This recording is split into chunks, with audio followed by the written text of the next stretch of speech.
leo, yani mambo yako yote ipitie kwa mtu mwingine ndio ifikie bosi. Kuanzia leo tunakata kwa jina la Yesu Kristo. Mfereji wako uwe ni moja kwa moja. Haleluya. Wewe na tajiri moja kwa moja. Ikitoka kwa tajiri ni kwako. Haleluya. Haijalishi kuna mizimu ambaye iliinuka, haijalishi katika familia kwenu, hiyo ndio pattern ya kudhulumiwa, ya kufinyiliwa. Kwa uwezo na mamlaka ya kitume na kinabii niliyopewa na Baba, na ikanusha nikiwa katika madhabahu ya Bwana leo, utaregeshewa hiyo hali ya kifamilia. Hizo pattern za kifamilia, za kiukoo, tunazikataa leo. Wewe umemjua Kristo, wewe leo hautakuwa sawa, bali utakuwa kichwa, bali utakuwa mwangaza, bali utakuwa kielelezo katika familia, katika kampuni hiyo, katika mahali jamii unapoishi. Haleluya.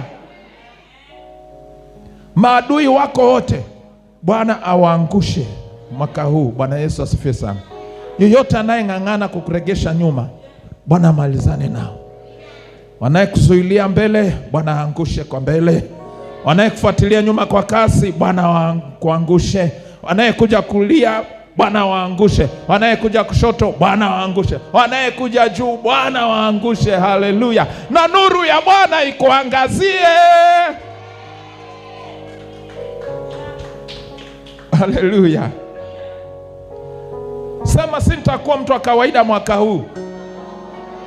Nitamiliki kilicho changu. Nitarithi kilicho changu. Haijalishi mizimu ina mpango gani. Haijalishi historia ya familia ni ipi. Lakini mwaka huu nitakuwa juu. Nitakuwa kielelezo kizuri.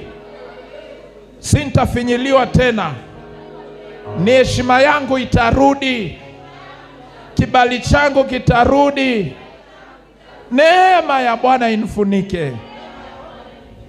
Na kibali cha Bwana kiwe juu yangu. Chapia Yesu.